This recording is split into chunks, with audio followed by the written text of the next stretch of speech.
un homme qui sourit tout le temps, vous avez déjà vu ça? Mario Côté, c'est une personne que vous allez rencontrer dans quelques minutes. Vous allez voir, il parle de l'humain, mais au-delà de l'humain, il dit ceci: ce n'est jamais fini. Peu importe l'endroit où on est, peu importe l'endroit où on se trouve, les échecs, les défis, les nœuds qu'on retrouve dans nos relations, dans nos interactions avec nos clients, avec nos collaborateurs et nos équipes, peu importe ce que l'on voit de, entre guillemets, négatif, c'est OK, on l'a vu, ce n'est pas fini. On peut l'adresser, on peut le regarder, on peut choisir d'en faire autrement. Puis c'est un choix à faire. Je vous laisse avec Mario Côté, vous allez découvrir des outils de grâce, prenez des notes, et puis je vais essayer de penser à vous envoyer le lien dont il parle. Merci infiniment, Mario, d'être venu au podcast Briller en soi ensemble, d'avoir accepté mon invitation. Ben, c'était une belle invitation. Merci. Un plaisir. On se connaît pas. On a fait une petite rencontre de 15-20 minutes, je pense, très rapide sur Zoom.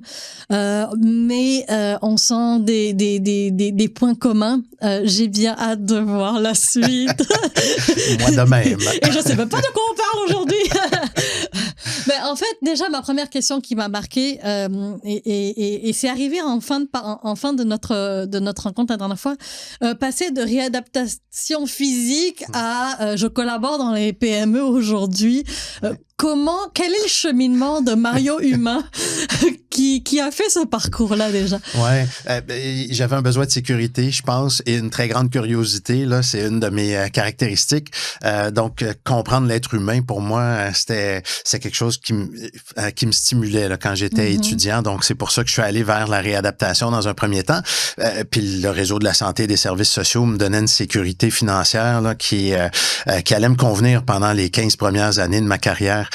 Pendant cette période-là, je suis devenu gestionnaire. J'aimais la gestion, donc je suis retourné aux études là, à HEC pour aller à garnir le coffre à outils d'outils de gestion, parce que là, je gérais une équipe de travail en traumatologie, et puis à l'ENAP, l'École nationale d'administration publique, là, parce que j'étais dans l'administration publique à l'époque. Mais il y avait un petit côté chez moi entrepreneur qui me stimulait. Là. Je suis passé par la Chine en venant te rejoindre au studio. J'ai grandi ici à la Chine. Un de mes premiers emplois, ça a été de tondre des pelouses de voisins. Là. Donc, le petit côté entrepreneur, il était là aussi.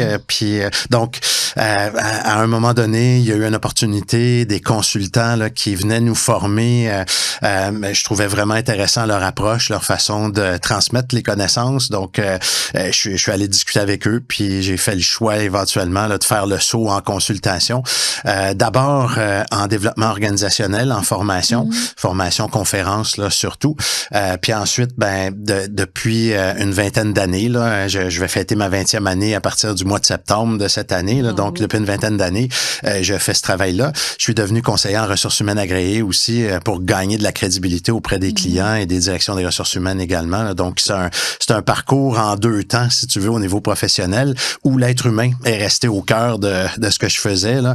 D'abord en réadaptation, puis ensuite en gestion et maintenant dans l'accompagnement des équipes et des individus là, au travail. Je trouve ça extraordinaire et ça reste que l'humain et la réadaptation et le corps physique, je dirais, fait toujours un lien parce que c'est toujours l'humain dans sa globalité qu'on adresse. J'ai la sensation dans tout ce que l'on fait. Moi, je parle souvent de corps physique, émotionnel et mental et c'est lui qui vient avec tout son bagage. Tout à fait. Puis je pense que quand on passe par la réadaptation, des gens qui ont été victimes d'accidents graves de la route, du travail ou qui naissent avec une déficience physique, ces gens-là vivent des choses que le commun des mortels ne vit pas. Là. Ça les amène à être, moi je trouve, meilleurs, plus brillants, plus parce qu'ils doivent travailler un peu plus fort pour réussir à trouver une voie. Mais quand on choisit de trouver cette voie-là, de la chercher, de la trouver, je pense qu'on peut devenir des gens extraordinaires. J'en ai côtoyé plein là, dans le temps où j'étais en réadaptation. Puis dans le monde du travail, c'est un peu la même chose, je trouve. Il y a des individus qui ont pas pleinement optimiser leur plein potentiel. Il y a des équipes qui vont pas non plus optimiser leur plein potentiel. Mon plaisir est là de faire voir ce plein potentiel-là, de le chercher, de le trouver, de le travailler, de le développer. Et ce plan potentiel, souvent, on va dire, oui, mais c'est pas tangible. Hein, on parle de moi, il y a 15 ans, quand j'ai monté mon entreprise, on me disait, ouais, mais bon, c'est bien beau la confiance en soi, c'est bien beau tout ça, mais c'est une dépense. C'est pas un investissement, je le vois pas. Ils voient pas l'impact d'être heureux dans l'entreprise, ils voient pas l'impact de faire briller l'individu pour que le collectif brille. Aujourd'hui, il y a un paradigme qui est en train de changer. Il y a une prise de conscience, je pense. Déjà, qu'est-ce qui fait il y a encore certaines personnes qui pensent que c'est encore une dépense parce qu'ils le voient pas. Hein, c'est pas tangible. Et bon, on va déjà commencer avec cette question-là parce que ça se bouscule dans mon cerveau, ça marchera pas. J'ai l'impression que tu as raison. Là. Il y a des clients qui viennent vers nous parce qu'ils voient la valeur ajoutée à prendre un temps de réflexion. Réfléchir aux valeurs dans une équipe de travail, puis au comportement qui en découle. C'est un exercice qui est très intellectuel. J'ai fait ça sur LinkedIn ce matin parce que, en venant de voir, j'ai voulu revenir à mes valeurs à moi, ma boussole à moi. Qu'est-ce qui me stimule? Qu'est-ce qui fait que je pense que je suis dans ma zone de ce qu'on appelle en psychologie positive le flow, là. J'ai du plaisir, je suis stimulé, j'utilise mes compétences. Ben, ça prend un peu de temps à réfléchir à ces choses-là.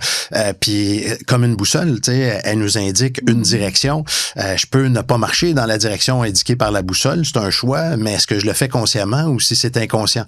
Puis, si c'est fait inconsciemment, parfois, ben, ça mène à des cul-de-sac, alors que quand on s'oriente correctement, ben on peut arriver plus rapidement au bon endroit, puis en évitant les obstacles également. Donc pour moi, ces exercices-là là, que certaines équipes choisissent de faire, ben ça aide à optimiser le fonctionnement de l'équipe de travail. L'exemple que je donne dans l'article, là, c'est une start-up, une jeune pousse dans la Silicon Valley, là, avec un président qui fait visiter une consultante. Puis c'est tiré d'un article de Harvard Business Review où j'aime bien puiser des idées là, pour certains textes comme ça. Puis on met en opposition avoir du plaisir. Tu sais, c'est souvent des environnements relax là, où on veut que les gens soient détendus, mais en même temps où on veut être efficace et performant. Donc, dans ces milieux-là, il y a souvent des tables de baby-foot, des tables de billard, des endroits pour relaxer, se détendre. Puis la question que la consultante pose au président, c'est quoi la plus grande valeur pour toi? Fait que lui, il dit, ben, c'est être efficace. Bon, parfait. On continue la conversation. Puis là, je te mets en situation, tu sais, admettons que je suis en train de jouer au billard, il me reste là à peu près 5 minutes pour finir la partie, puis j'ai des chances de gagner, mais on a une réunion qui commence dans 2 minutes. Qu'est-ce que tu vas vouloir que je fasse? Il dit, finis la partie. Tu sais, c'est important que tu ailles jusqu'au bout puis que tu aies du plaisir. Ben, il dit, oui, mais l'efficacité, tu viens de me dire que c'était ta valeur la plus importante.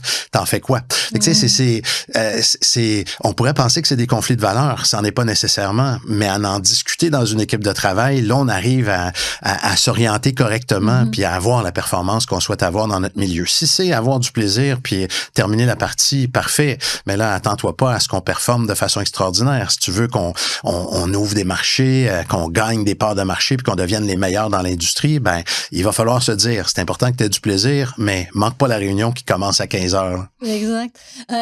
Et tu réponds quoi aux gens qui, pour eux, justement, ne voient pas cet humain qui porte en fait qui fait et qui peut porter énormément dans nos organisations si on le cultive, si on le nourrit, si on lui donne les bons outils. Ouais. Ben, je pense qu'on peut essayer de les influencer par la bande. Parfois, ils sont juste pas prêts à entendre ce message-là, là, mais il y a tous les travaux, moi, de Jacques Forêt qui m'inspirent beaucoup aussi. Là, la théorie de l'autodétermination dont il parle dans plusieurs de ses formations et ses conférences. Tu sais, donner de l'autonomie à quelqu'un, il y a des patrons qui comprendront pas là, que ça va les aider de donner de l'autonomie à quelqu'un. Ils ont besoin de contrôler, puis parfois, dans certains moments, ils sont pas prêts à entendre ça. Mais si on les laisse aller, puis que, tu sais, on leur fait voir ensuite les opportunités qui ont été manquées ou la motivation d'une personne dans une équipe de travail qui diminue, puis qu'on se pose la question pourquoi tu penses que la motivation diminue, ben peut-être que là, éventuellement, notre gestionnaire va nous dire ouais, j'aurais peut-être dû lui demander comment il aurait voulu s'y prendre pour faire cette tâche-là au lieu de lui dire quoi faire. Donc, c'est ces choses-là, là, je pense qu'on peut continuer de faire évoluer tranquillement par le travail que tu fais, tu sais, aussi, de faire rayonner des idées. Ben, je pense qu'on sème des graines parfois qui vont donner des résultats dans 1 an, dans 6 mois, mais qui donnent peut-être pas de résultats immédiatement. Puis c'est correct que ça soit à des vitesses variables également, là. J'aime ça, vitesse variable et la notion de temps tout à l'heure, c'est-à-dire j'ai pris le temps de réfléchir à comment je vais me positionner sur ces choses-là. Sur quoi, si un leader demain matin veut prendre le temps de s'arrêter, on a les réponses, toi et moi, mais on joue jusqu'à ça. Mais ce serait sur quoi? C'est de dire, aujourd'hui, je veux arriver à mettre un petit peu un frein, le pied sur le frein, puis juste regarder mon équipe et voir un peu les nœuds pour pouvoir les adresser et adresser moi aussi, parce que je pense que le leader a besoin de s'adresser lui en premier, parce que c'est le modèle, mais ce serait quoi ces sujets sur lesquels, ou ces 2-3 sujets sur lesquels il pourrait porter son attention? Il y en a plusieurs, là. On pourrait discuter pendant des heures sur la question, mais moi, je pense qu'il faut avoir la discipline de se mettre du temps pour prendre le temps de réfléchir, parce que sinon, on est pris par le flot des opérations, les demandes de clients, les urgences de production. Donc, s'enchasser un peu de temps en temps à l'agenda, je recommande 4 fois par année, puis ça n'a pas besoin d'être quelque chose qui nous isole complètement pendant une semaine de temps. Là. Je peux prendre une demi-journée, un début de semaine tranquille pour dire, là, je veux réfléchir à. Ces petits moments d'arrêt-là sont utiles à faire en équipe également. On n'a pas besoin d'en faire 4 fois par année nécessairement, mais on peut en faire 2 fois dans une année. Là. Septembre, la rentrée, c'est souvent une occasion de se remettre au diapason, là, de se rappeler certains objectifs qu'on s'était fixés en début d'année. Donc, si on prend pas le temps de le faire, c'est les urgences qui vont prendre toute la place, puis peut-être que notre équipe va devenir de moins en moins efficace. Et les membres dans les équipes vont fonctionner de moins en moins bien, puis de moins en moins heureux également. On peut perdre notre raison d'être à l'intérieur de tout ça, parce qu'on peut avoir notre raison d'être, notre mission, nos valeurs, etc., mais à force d'être en mouvement et en réaction à ce qui arrive, et nos décisions rapides. Et c'est facile de se laisser distraire. Hein? L'actualité, les crises, puis on en vit dans nos organisations régulièrement. Puis dernier élément, je pense qu'il serait intéressant de garder dans le radar, c'est des petits temps d'arrêt entre un gestionnaire, le leader, et chacun des membres de son équipe de travail. Là aussi, encore une fois, je vois souvent des intentions nobles, puis on se ramasse à la fin de l'année en se disant on n'a pas eu le temps de se parler cette année. Je pense qu'il faudrait l'enchasser dans le temps, là, puis préserver ces moments-là, comme si c'était, si on traversait le désert ensemble, puis qu'il n'y avait pas d'îlot où on pouvait se mettre à l'abri sous un palmier ou de points d'eau. La traversée du désert serait beaucoup plus difficile. Fait que c'est des oasis qu'on se met dans l'agenda pour prendre un peu de temps, pour se réaligner, s'assurer qu'on aille bien. Puis quand on fait ça, on performe à ce moment-là. La performance, pour moi, est une conséquence de ces actions-là, plutôt qu'un résultat, sur lequel on veut absolument travailler, en tenant pas compte des besoins des individus puis de nos équipes. Et c'est pas juste de le mettre à l'agenda, c'est de le respecter, parce que je suis en train de coacher un leader là qui me dit, ça fait 4 fois qu'elle me remet ma rencontre, mais lui, il a besoin d'aller valider, il a besoin d'aller vérifier, il est nouvellement arrivé en plus. Fait que là, il se retrouve un peu, comme tu dis, dans le désert. Le point d'eau était prévu, mais ça fait 4 fois qu'il est repoussé. Le point d'eau s'est asséché. Là. Donc, il se retrouve un peu, mais je fais-tu la bonne affaire ou pas, au final? Donc, tout à fait. Je l'ai vécu, moi, en début de carrière comme gestionnaire, puis je pense pas que c'est parce que ma gestionnaire était mauvaise. J'ai beaucoup aimé travailler avec cette gestionnaire-là. C'était une gestionnaire très humaine qui avait de la difficulté à dire non. Fait qu'elle elle était constamment sollicitée. Puis si elle était sollicitée au moment où on avait un rendez-vous de prévu, c'était Mario, j'ai pas le temps de te voir, je suis occupé. Donc, quand on est pris dans ce tourbillon-là, c'est difficile de prendre ce temps d'arrêt-là. J'étais frustré au commencement, mais après, je me suis dit, quel serait un meilleur moment, patron, pour qu'on puisse avoir du temps de qualité? Parce que sinon, comme tu le dis, je vais prendre des décisions qui feront peut-être pas ton affaire. J'irai peut-être dans des directions que t'as pas envie que j'aille, mais je le saurai pas. On n'aura pas eu le temps d'en discuter. Fait que c'est important pour moi, ces petits moments-là. Fait que, choisissons un moment de la journée très tôt en début de journée ou tout dépendant de nos biorhythmes, très tard en fin de journée, mais prenons le moment qui va nous permettre d'avoir ces conversations-là de temps en temps. Bien sûr. Puis surtout qu'après, il y a une stratégie. La stratégie qui a été amenée en haut, si on n'est pas au courant en bas, ça crée des... C'est pour ça que des fois, on perd du temps, on gaspille de l'argent et puis il y a beaucoup de dépenses pour rien. C'est ça.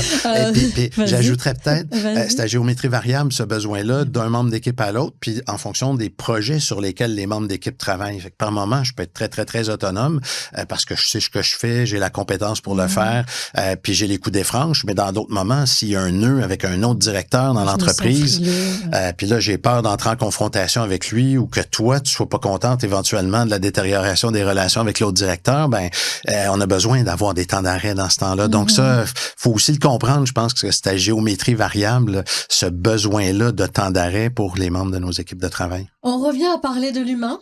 Toujours. Donc là, on va rentrer dans le vif du sujet de ce que toi et moi on fait dans la vie. On parle de peur, on parle de doute, on parle de faire grandir, on parle de l'humain qui vient avec toutes ses facettes. Cet humain-là, qu'on soit leader, peu importe dans la hiérarchie, quand tu dis « je me sens plus frileux », ça prend une conscience de soi pour dire là, je suis en train de vivre quelque chose, mettre des mots là-dessus.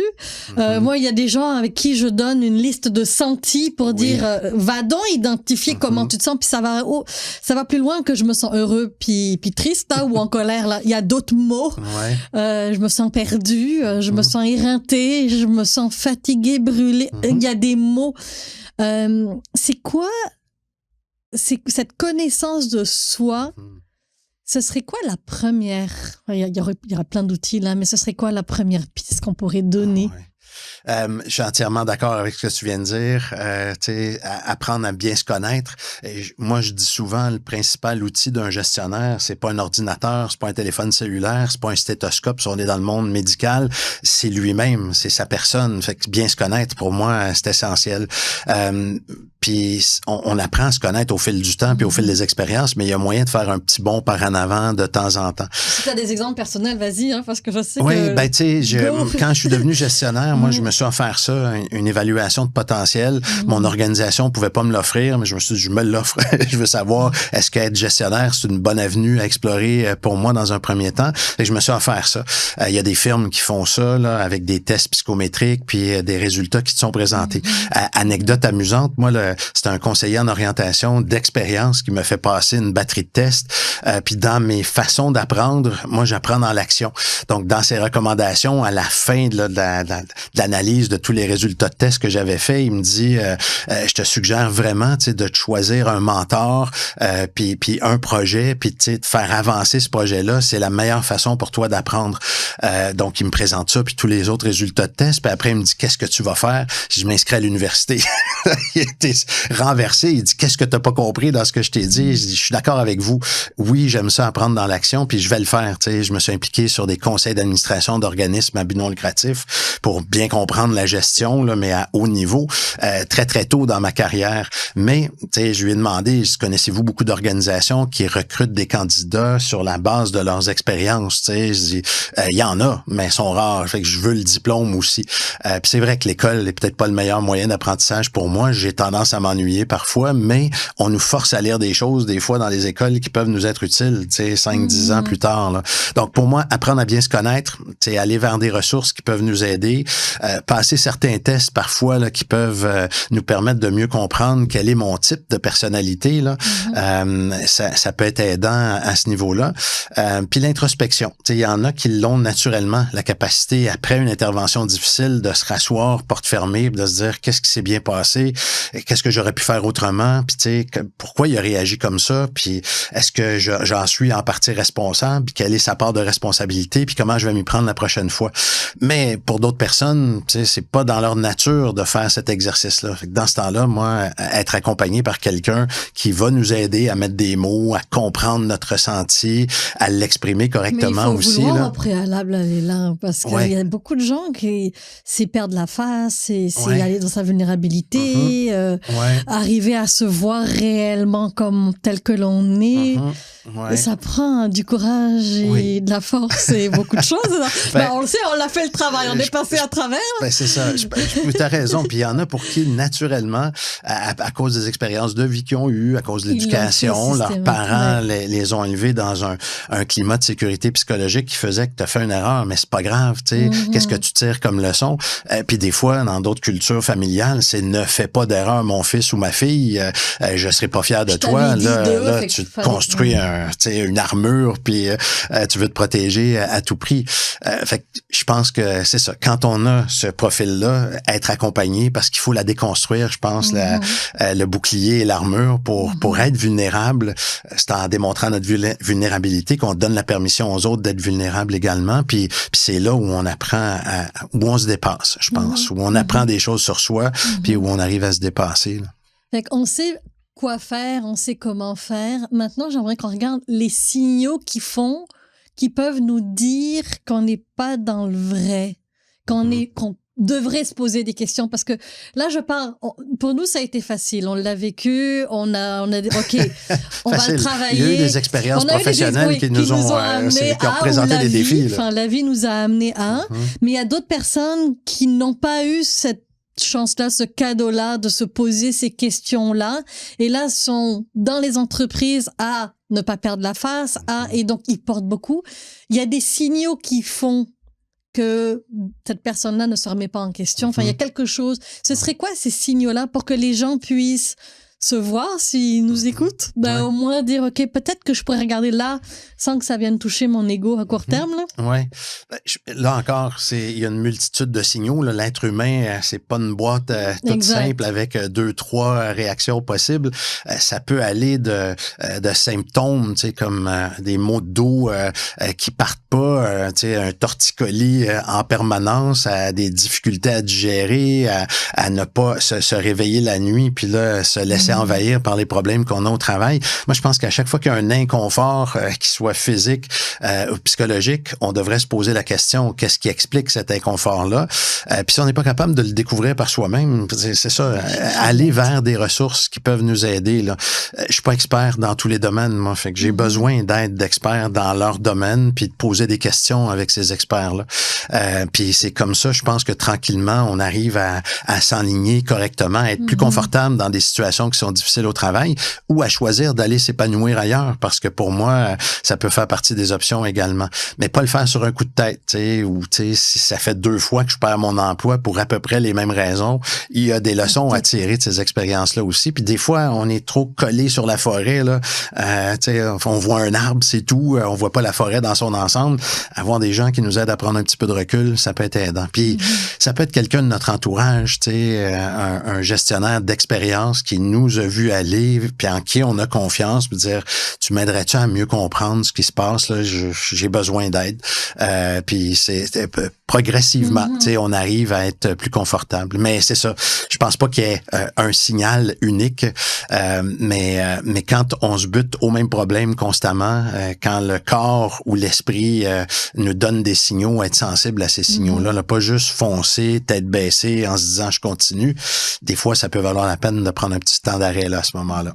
Et puis nos équipes aussi nous en remontent, nos équipes ou même nos collègues en fait peuvent nos interactions. Il y a énormément d'informations dans nos communications, dans nos connexions, dans notre relation aux autres qui nous disent OK, ça fait 2 fois que il veut commencer sa phrase, puis dès que je le regarde, il a peur ou il y a quelque chose, il paralyse. Fait que d'arriver à voir notre non-verbal, peut-être... Et tu as raison, les gens autour de nous vont voir des choses dont on sera même pas conscient là, nous-mêmes.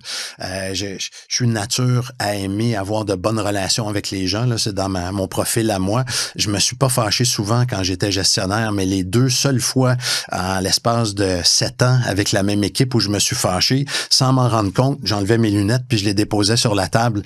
Et c'est un des membres de mon équipe qui est venu me voir pour me dire, Mario, j'ai remarqué quelque chose. Tu sais, quand tu viens, quand on sent que t'es pas content, t'enlèves tes lunettes puis t'es déposes sur la table. Il dit, tu remarqueras comment les autres autour de la table réagissent. Ils se reculent tous un petit peu. Oh, Mario est fâché. Tu sais, j'avais même pas réalisé moi que j'enlevais mes lunettes. Un peu comme en mode, tu sais, viens ici, on va se battre là. Tu sais, mais je suis pas un batailleur, mais ça donne ce message-là potentiellement aux autres qui sont autour de soi. Là. Fait que c'est intéressant ça, puis que ce soit capté par des membres de ton équipe qui te font suffisamment confiance puis ont confiance en toi pour dire je vais te le dire puis tu verras ce que tu fais avec cette information-là. Et c'est la base un peu du podcast parce que c'est briller en soi, le leader en soi pour le collectif ensemble et la base du livre qui est en relecture.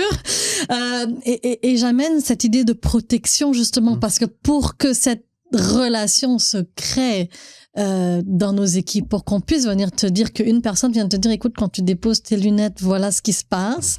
C'est que tu avais quand même instauré et que la confiance était là. Tout à fait. Et ça c'est des micro-gestes, des micro-actions, mais qu'on doit poser. Et c'est pas juste leader à nos équipes, où il n'y a pas de hiérarchisation là-dedans. C'est de tout le monde réaliser que cette protection-là, on doit l'être non seulement pour les autres, mais pour nous. Et on peut pas l'être pour les autres si on l'est pas pour nous. Tout à fait, tout à fait. Eh bien, bon, t'as raison. C'est toutes des choses qui se sont produites avant ces événements-là qui mènent à on se fait suffisamment confiance pour avoir cette conversation-là. Si on l'a pas fait avant, ça se peut très bien que les gens viennent pas nous le dire, qu'on continue d'avoir de la résistance en réunion ou qu'on hérite des gens qui ne diront pas ce qu'ils pensent réellement parce qu'on a eu cette réaction-là puis qu'on comprenne pas pourquoi ils nous disent pas ce qu'ils pensent. Donc, alors qu'on l'attend et qu'on est prêt. Oui, c'est ça, exactement. Donc, c'est vraiment tout un travail d'équipe. Il faut être capable de se remettre en question là, comme leader. Puis, le membre d'équipe en question était psychologue de formation. Il est encore psychologue de formation. Là. Je pense que ça aide aussi quand on est entouré de gens qui peuvent nous aider à aller un cran plus loin, là, à se remettre en question là, comme ça. Et j'aimerais qu'on parle des forces parce que là, on s'est parlé un petit peu avant que tu arrives et puis là, je vois tes papiers. Moi, je travaille beaucoup justement avec la force pour donner la confiance et pour moi, c'est l'estime de soi, c'est 3 éléments, confiance en soi, image de soi, confiance en soi, amour de soi. Puis si ces 3-là sont pas alignés, ça marche pas dans l'estime. Et l'amour de soi, ça prend s'aimer quand on l'a échappé, quand on a vécu un échec et puis s'aimer pareil. Là. Parce que souvent, notre image, notre ego est touché. Puis là, tout est écrasé. Puis tu parlais d'un outil justement, donc j'aimerais, tu sais, si t'es capable, parce que je pense que la base, cette confiance-là, elle part de nous. Si nous on l'a pas, on ne peut pas demander aux autres de l'avoir. C'est là que nos personnes ne donnent pas leur avis. C'est là que la concurrence entre équipes se fait et que finalement, parce qu'on veut le même poste et donc finalement on se tire dans les pieds. Mais il y a de la place pour tout le monde. Si c'est pas ici, ce sera ailleurs. Enfin, pour moi, c'est plus grand que ces jeux d'ego. Mais ça part de qui je suis. C'est quoi je veux, ma raison d'être, la raison d'être de l'entreprise, aligner tout ça, les valeurs dont tu parlais, et ma confiance là-dedans sur mes forces. Donc, je te laisse aller sur il existe beaucoup d'outils qui peuvent nous aider à réfléchir à quelles sont nos forces. Il y a un exercice tout simple qui peut être fait en équipe, qui est de demander à nos collègues de travail, identifions les 2 plus grandes forces de Zara, on les écrit sur papier, puis ensuite on dit à Zara, voici les forces qu'on te reconnaît, Zara. Donc ça, pour moi, c'est un exercice qui est gratuit, qui est intéressant. Il y a un outil qui a été développé par des psychologues en psychologie positive. Le test s'appelle le test des forces signatures. C'est via caractère, là, character pour personnalité en anglais, donc via caractère.org. Quand on arrive sur cette page-là, il y a un petit bouton en haut à droite là, dans la page qui nous permet de passer un test gratuit en ligne. On choisit la langue là, une fois qu'on a cliqué sur le bouton passer le test, puis on peut le passer. Je pense qu'ils sont rendus à quelque chose comme 26 langues différentes. Là. Je l'ai pas essayé en mandarin. Je me suis contenté de le faire en français. mais le test nous permet qui disent autre chose. C'est ça. Mon mandarin étant très faible, j'ai pas pris de chance. Mais ce qui est intéressant, c'est que c'est des psychologues en psychologie positive qui ont eu une réflexion puis qui se sont dit, il existe un manuel diagnostic de tous les troubles et les travers d'un être humain, là, le DSM pour les gens qui connaissent. Là, DSM, on a tous des traits de travers, c'est ça, qui sont plus ou moins prononcés puis qui peuvent mener à certaines maladies dans certains cas. Donc, le DSM-5 permet de diagnostiquer les travers de l'être humain. Ces psychologues-là se sont dit, mais on devrait avoir un pendant positif. Tu sais, quelles sont les forces, quelles sont les vertus qu'on reconnaît à tous les êtres humains. Donc, c'est vraiment un travail de collaboration internationale entre des chercheurs, psychologues, qui ont identifié 24 forces qu'on trouve chez tous les humains, dans toutes les cultures, là, sur notre planète à nous. Là. Ils sont pas allés sur Mars, mais sur notre planète à nous, il y a 24 grandes forces qu'on peut reconnaître chez l'être humain. Puis en passant le test, ça nous permet de les mettre dans dans l'ordre et on se retrouve à la fin avec un document PDF, si on prend la version gratuite là, de nos 24 forces dans l'ordre, de la plus grande force que j'ai à celle qui est la moins présente chez moi. Ça me permet de demander la tienne? Ben, je l'ai amené, je l'ai devant moi, là, je m'en sers régulièrement. Honnêteté, intégrité et sincérité, moi, ça, c'est ma première force. Quand j'ai vu ce résultat-là, puis c'est le fun aussi de donner aux gens qui nous entourent puis leur dire, tu réagis comment? Moi, j'étais un peu sceptique. Je me disais, bon, OK.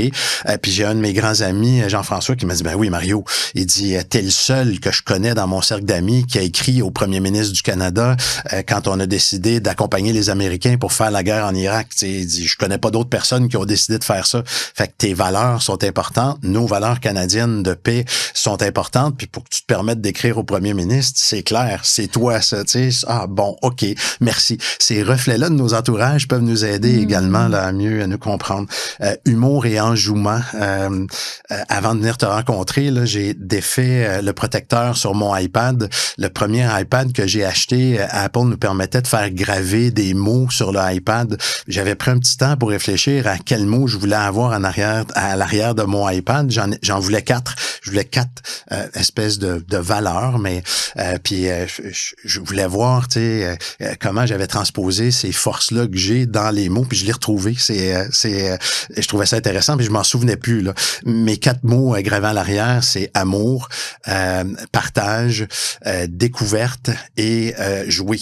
Jouer dans le sens de avoir du plaisir, mais jouer aussi, tu sais, jouer avec nos enfants. Donc, jouer passe par l'humour et l'enjouement. Puis je suis reconnu pour ça. J'aime ça. Une réunion sérieuse, c'est le fun. C'est important d'être sérieux par moment, mais si on peut le faire dans le plaisir, pourquoi pas? Oui, et tout sourit. Enfin, t'es arrivé, tout sourit dans ton visage. Oui. D'ailleurs, la dame aux douanes, pas aux douanes, mais au bureau des passeports, la dernière fois, elle était fâchée parce qu'elle me disait que je souriais sur la photo. Je me dis, madame, c'est mon visage. Je peux pas faire autrement. Non, mais là, vous souriez, la photo passera pas. Elle l'a repris 3 fois. Ben, faut avoir l'air bête sur nos photos de passeport, là. J'ai de la misère à faire ça. Donc, il y a ça, il y a ces éléments-là. J'aime partager, là, ma curiosité, mon intérêt accordé au monde, puis ma gentillesse et ma générosité, c'est dans mes forces. Et dans le travail que je fais aujourd'hui, je combine tout ça, tu sais, cette curiosité-là, d'apprendre, de le formater pour le transmettre, ce savoir-là, puis de l'aligner sur des valeurs, là, tu sais. On me retrouve dans ces forces-là. Quand tu es dans un travail où tu utilises tes forces de cette façon-là, t'as pas l'impression de travailler, là. T'as l'impression d'avoir du plaisir, puis tes journées passent sans que tu t'en rendes compte. Si je suis dans un travail où je peux pas les utiliser, ces forces-là, ça peut créer de la frustration, là. Donc, des fois, il faut se remettre en question. Peut-être demander d'être sur des projets qui vont nous permettre d'utiliser les forces si on tient à rester dans l'organisation. Ou des fois, tu sais, regarder pour s'orienter vers autre chose éventuellement. Mais je trouve que c'est aidant d'avoir fait une réflexion comme ça sur nos forces. Puis des fois, les gens vont voir la liste à la fin, puis là, sont déçus. Tu sais, le leadership, moi, arrive pas dans mon top 5, puis j'aimerais ça être un leader, mais c'est pas dans mes plus grandes forces. C'est pas grave, tu sais, tu peux pas les avoir les 24 en première position. Puis des fois, c'est correct de laisser les autres être les leaders. T'es la leader des balados, je viens te rencontrer, je collabore avec toi, tu sais, on est en train de réfléchir ensemble, puis on a du fun, puis on va partager ça, mais c'est toi qui assumes le leadership. Moi, j'ai pas besoin de faire ça et j'atteins certains de mes objectifs à moi en le faisant de cette façon-là. Fait que de se dire, c'est correct, tu sais, je les maîtriserai pas toutes ces forces-là, puis et Jacques Forêt pose cette question-là en conférence, puis je trouve ça intéressant, tu sais, est-ce que c'est mieux de connaître mes faiblesses puis de travailler à les améliorer, ou si c'est mieux de connaître mes forces puis de travailler à les utiliser le plus souvent possible? Spontanément, les gens vont dire peut-être, je suis mieux de travailler mes faiblesses, mais on sait tous que c'est avec nos forces qu'on est dans le flow, là, tu sais, dans ce sentiment-là de bien-être. Évidemment, si, par exemple, je suis un rédacteur pour un journal puis que je fais des fautes d'orthographe à n'en plus finir, là, je suis en dessous d'un standard minimum attendu, là, je dois travailler ça. Mais sinon, tu sais, si c'est ma créativité qui est ma force, je peux écrire des textes puis utiliser un correcteur automatique puis ça va faire le travail. Ai-je vraiment besoin de m'améliorer au point de rédiger un texte sans faute? Peut-être que non. Mais là, tu sais, c'est une question de choix conscient que je fais là, une fois que j'ai fait l'exercice. J'aime ça. Mario, ce sourire-là qui est là, est-ce qu'il a toujours été là? De plus loin, souvenir que tu as, même enfant, est-ce que ça a toujours été? Je pense que oui. J'ai grandi dans un milieu où on a vu à répondre correctement à mes besoins à moi.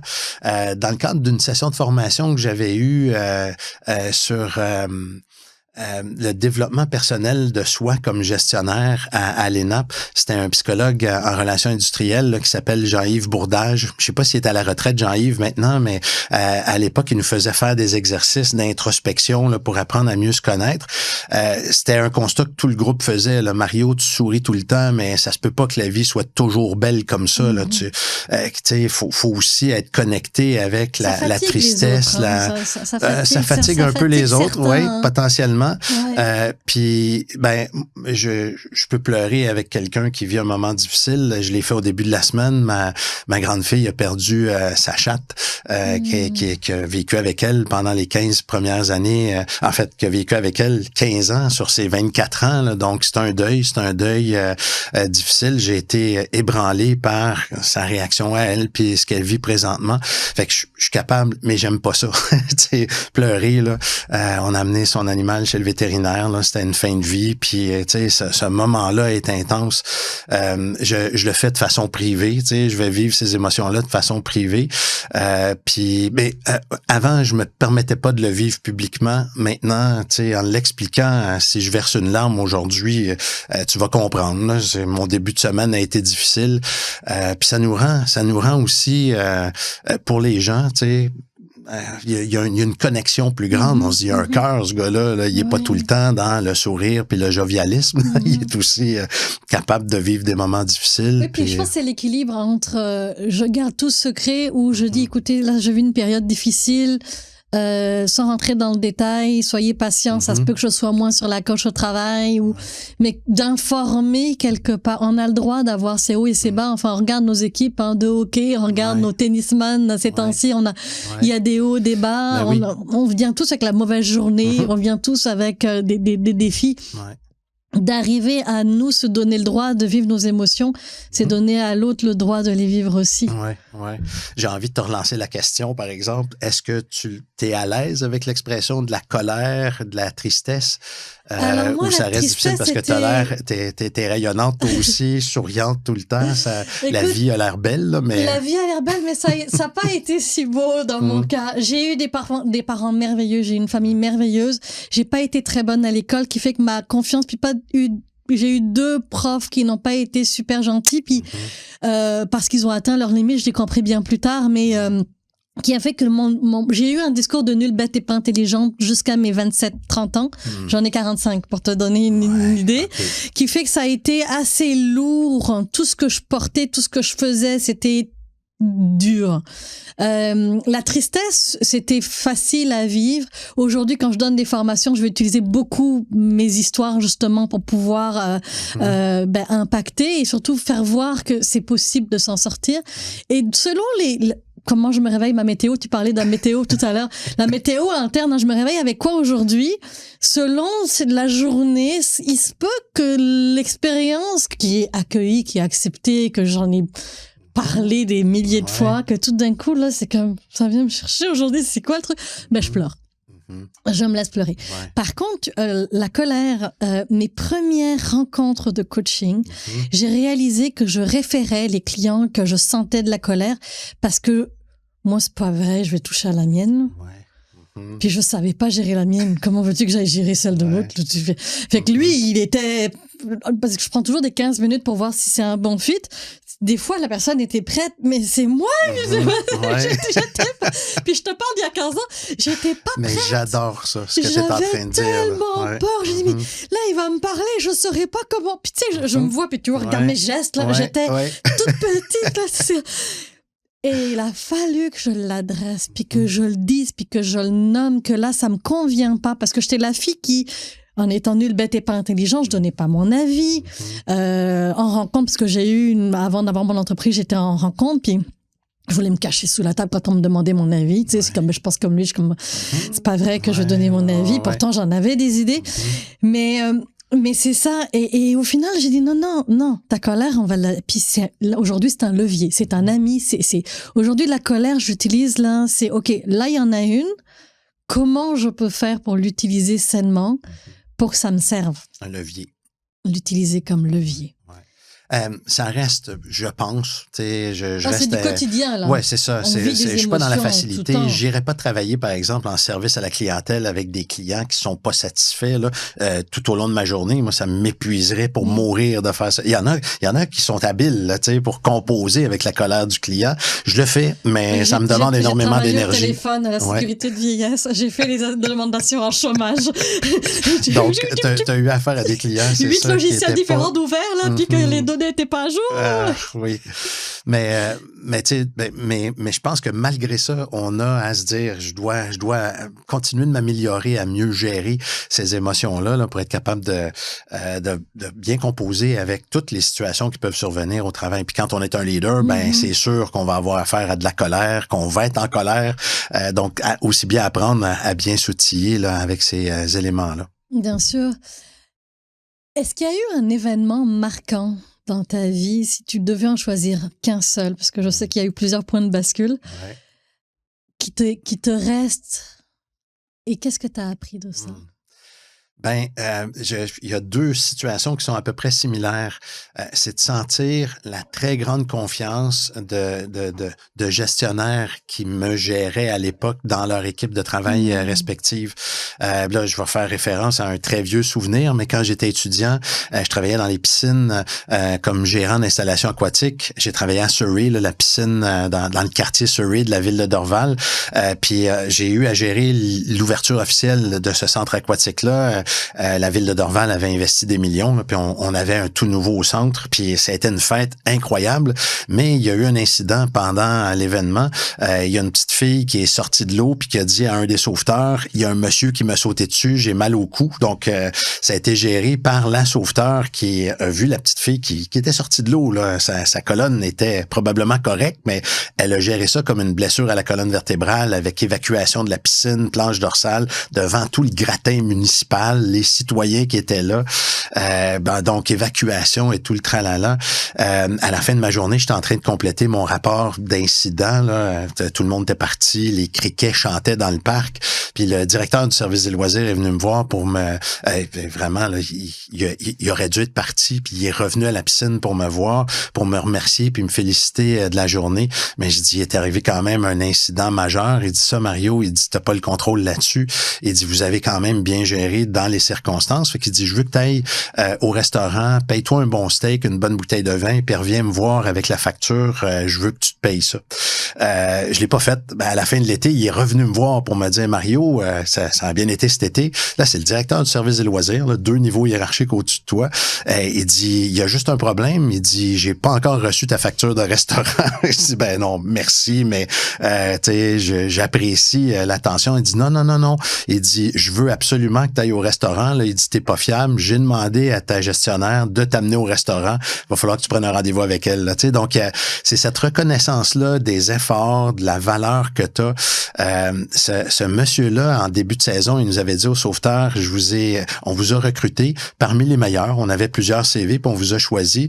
Maintenant, donnez le meilleur de vous-même pour ravir les citoyens de la ville. Puis s'il arrive des incidents, on va être derrière vous pour vous soutenir parce qu'on a engagé les meilleurs. Tu sais, cette confiance-là là, accordée par un gestionnaire, tu sais, à ce moment-là, le directeur du service des loisirs. Puis un peu plus tard dans ma carrière, ça a été le directeur de la réadaptation, puis le directeur général du centre de réadaptation où j'ai travaillé, Alain Lefebvre, qui m'a aidé dans certaines situations en me disant, tu t'en vas dans une drôle de direction, tu sais, mais c'est ton dossier, je vais te laisser y aller, mais as-tu pensé à ça et à ça? Fait que puis là, il me faisait réfléchir, tu sais, en me disant, mais après ça, tu sais, c'est toi qui es responsable du dossier, je te laisse continuer. Contrairement à beaucoup de leaders qui auraient pu dire, fais pas ça, puis reprendre le dossier. Là. Donc moi, c'est ces moments-là, ces personnes-là qui m'ont accordé leur confiance, qui m'ont fait sentir que, tu sais, j'étais dans la bonne voie, mais qui étaient là pour me soutenir également aussi en même temps aux besoins, qui ont été des personnes marquantes dans ma vie. Puis tu sais, il y en a eu plusieurs autres là. Quand j'ai commencé à travailler comme consultant, Robert Lorrain, qui était un psychologue en relations industrielles, industriel, très grand conférencier, tu sais, qui accepte que tu fasses une conférence avec lui. T'es un jeune débutant. Mais cette confiance-là, je la sentais chez lui, puis j'allais faire des erreurs, c'est certain, mais il allait m'aider à apprendre de ces erreurs-là. Fait que c'est ces moments-là, tu sais, que comme parent avec mes filles ou comme gestionnaire quand j'étais gestionnaire ou maintenant comme formateur et consultant, que j'essaie de reproduire parce que je pense que ça donne un maximum d'impact là, quand les gens nous donnent leur confiance comme ça. Moi, j'appelle ça un peu cette main invisible qui est toujours là, sans être là, et puis qui t'as besoin, je suis là. Ouais.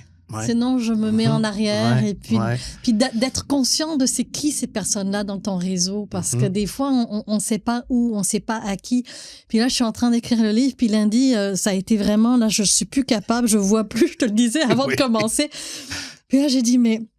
Puis ça a fini vraiment, je pense que j'en ai trop fait cet été parce que je voulais terminer avant la saison des conférences qui commence. Fait que là, j'ai dit, OK, là, mais j'en ai trop fait qui fait que je relisais. Et là, j'ai mon mari et mon mari me le disait, c'est pas pareil quand c'est quelqu'un de proche. Fait que là, j'ai parlé à un autre ami puis il m'a dit, Zara, stop, dépose, envoie-le. Envoie-le-moi, je te dirai. C'est au pire, ce sera rien, puis t'auras rien entre les mains. Au pire, il y aura de mais je suis sûre qu'il y a quelque chose. C'est parfait. Assurément.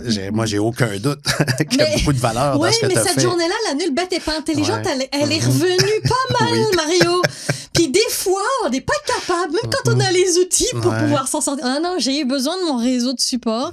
J'ai appelé une amie, j'ai appelé toutes les personnes en renfort. Je suis sortie, puis j'ai dit, moi, je mange sans gluten par choix. Mais là, j'ai fait un bon pain, baguette, non, aux noisettes. Aux noix. Ah ouais, ça va être bon avec un bon caprice de Dieu. Ça va faire du bien. On va le ramasser. Mais en conscience. Et ça a déposé, puis là, mais d'en être conscient de ces éléments-là, puis de savoir qu'il y a une main et de qui ces personnes-là dans ton réseau, c'est tellement important. Puis là, il y a un élément dans ce que tu viens de dire que je trouve aussi très, très important. Les gens qui nous aiment, tu sais, qui sont près de nous, ton conjoint, des membres de la famille, des fois, ils peuvent être en mode cheerleader, là, tu sais, t'es bonne, t'es fine, t'es capable, ça nous fait du bien, mais ça nous aide peut-être pas à être à la hauteur de ce qu'on aimerait faire. Fait que il est important, le conjoint, ça fait du bien de le sentir là, présent, prêt à t'appuyer envers et contre tous, mais c'est Adam Grant, l'auteur du livre Hidden Potential, là, qui dit dans son livre puis en conférence, faut aussi s'entourer de gens qui vont nous donner leur juste, qui vont être capables de dire quand t'écris ça, là, Zara, fais attention parce que je peux réagir comme ça ou comme ça. Là. Veux-tu que je réagisse comme ça? Là, tu dis non. Ben ok, qu'est-ce que tu vas faire? Puis là, il nous amène ailleurs. Il nous aide à optimiser notre potentiel. Donc, mais ça prend des gens en qui tu as confiance puis qui, encore une fois, sont pas là pour te critiquer méchamment, pour te faire mal, mais sont là pour t'aider à améliorer ce que tu es en train de faire. Puis là, je sens que dans ton réseau, c'est ce que tu fais. Là, tu as ces gens-là qui... Et puis, et vice-versa, ils savent que je suis là. Enfin, moi, on peut m'appeler et puis je vais être là, je vais me déplacer, je vais définitivement... Parce que pour moi, c'est brillant, soyez ensemble. En fait, franchement, le livre... Tu l'appliques? En fait, c'est ça. Le livre, c'est j'ai l'impression, la compilation de ma vie. De tout ce que j'ai appris, mais pour le professionnel. Fait que c'est ça, donc c'est extraordinaire. Je vois le temps filer. Si tu avais la chance de croiser le petit Mario de 7-8 ans, tu lui dirais quoi? Cette question-là me touche à chaque fois. Puis, tu sais, je pense que c'est des messages que j'essaie de transmettre à mes filles aussi. On le sait pas quand on a 7-8 ans, ça va être quoi l'avenir, puis quels sont nos talents, mais fais-toi confiance, tu sais. Puis, t'as beau le dire à quelqu'un de 7-8 ans qui se fait pas confiance, tu sais, fais-toi confiance. Fait qu'il faut, je l'aiderais à voir comment il peut faire, le petit Mario, pour se faire davantage confiance. Parce que je regarde des choses que je faisais quand j'étais au secondaire, là, tu sais, secondaire 1, 2, 3. J'ai fait de la télé communautaire avec des amis, puis j'ai fait une émission, j'ai l'air de Monsieur Mongrain, qui était un animateur d'émissions de télévision populaire. Là, j'ai l'air de Monsieur Mongrain. Je le calque, mais on apprend comme ça, en calquant pour commencer, mais je regarde ce que je faisais, puis je me dis, c'était pas si mal que ça. Moi, j'étais bon pour me taper sa tête, puis me dire que j'étais pas bon, puis tu sais, le syndrome de l'imposteur là, qu'on a tous, pour toutes sortes de raisons. Là. Puis tu sais, l'école est un moyen d'apprendre, mais les expériences de vie sont aussi des moyens d'apprendre aussi puissants, sinon plus des fois que ce qu'on peut apprendre dans une belle grande institution universitaire. Fait que oui, c'est ça. Tu sais, fais-toi plus confiance. Puis peut-être que je serais devenu entrepreneur dès le début de mon arrivée sur le marché du travail. Mais la question que je me pose toujours, tu sais, ces chemins-là qu'on prend nous apprennent des choses. Fait que j'avais besoin de sécurité. Tu sais, je me faisais pas si confiance que ça. Un emploi stable dans l'administration publique, pour moi, c'était, tu sais, c'est le manque de confiance dans mes compétences d'entrepreneur au commencement, ça a amené à ça. Mais j'ai appris plein de choses en passant par ce chemin-là également. Puis tu sais, si c'est pour être juste plus riche à la fin de ma vie, je pense pas que c'est ça l'objectif d'une vie non plus. Là. Fait que tu sais, j'ai vécu de belles expériences humaines. Puis bon, j'ai recommencé à travailler comme entrepreneur, mais à la mi-temps, là, après 15 ans sur le marché du travail, 15-16 ans sur le marché du travail.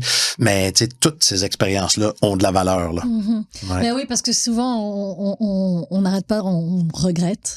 Mais au final, même, je regarde aussi de mon côté de quoi je parlerais en conférence si j'avais pas vécu ça, puis que mes deux professeurs méchants, peu importe de quoi j'aurais parlé, j'aurais peut-être fait autre chose. Il faut pratiquement apprécier ces professeurs méchants-là pour les leçons qu'ils t'ont permis de faire. Et puis en même temps, ils parlaient de leurs limites aussi. Donc la limite de l'humain que j'ai fini par comprendre par la suite, comme quelqu'un qui se fâche en entreprise, il n'est pas en train d'être fâché contre l'autre, il est en train d'être fâché contre lui parce qu'il n'a pas su ou parce qu'il n'a pas vu ou parce que bon, c'est un autre sujet. J'aime cette notion-là des limites des autres, tu sais, qui sont pas des attaques envers nous nécessairement, mais on peut les prendre comme des attaques où ils peuvent nous affecter. Tu sais, tu parlais de l'estime de soi tout à l'heure. Tu sais, avoir le sentiment de jamais être à la hauteur, ben, tu sais, tu peux le transporter tout au long de ta vie. Là. Mais sauf que, puis ça, moi, c'est une leçon, je pense, que j'ai retenue de mes expériences à moi. Oui, ton estime de soi peut être faible au début de ta vie, puis compte tenu de la façon dont on t'a éduqué sur certains aspects de l'éducation, ça veut pas dire que c'est fini puis que c'est comme ça pour le restant de ta vie, tu sais. Donc, faut porter une attention particulière. Par exemple, si c'est ton estime de soi, là, aux petits succès puis aux tapes dans le dos, puis accorder autant d'importance, sinon plus, à ça qu'à l'échec que tu vis. Parce que l'échec, tu vas en vivre. Fait que, si tu toi-même t'aplatis à cause d'un de tes échecs, ben, t'es en train de passer à côté d'une opportunité. Mais ça, je le sais maintenant, je le savais pas à 7-8 ans. Là, on a beau le petit Mario de 7-8 ans. Ils ont besoin aussi de manger leur croûte au final. On les voit s'aplatir eux autres mêmes, puis tu dis, fais pas ça, tu sais, qu'est-ce que tu tires comme leçon d'eux, mais il y a une partie là, d'expérience de la vie. Il y a une partie, par exemple, de ce qu'on peut faire comme parents quand on sait que ça se peut, ces situations-là, tu sais. On est exigeant pour nous-mêmes des fois, puis on s'en rend pas compte, mais sans être exigeant envers nos enfants, on peut leur envoyer le signal que l'échec n'est pas une option, là, tu sais, malgré nous, là. Puis on peut transposer ça dans nos pratiques de gestion également, sans qu'on soit exigeant envers les autres. Les autres peuvent sentir que travailler avec toi, Mario, la barre est haute, tu sais, puis je serai pas à la hauteur. Et là, il faut avoir ces conversations-là là, sur ce qu'on provoque nous-mêmes comme réaction autour de nous. Là. Exact. Tout est dit. Merci infiniment, Mario, d'être venu à ce podcast Brillants Soyez ensemble. Un grand bonheur de te connaître. Ben, ça me fait plaisir d'être avec toi pour cette entrevue-là. Puis j'ai hâte de continuer à voir comment tes choses vont évoluer. Merci. Merci.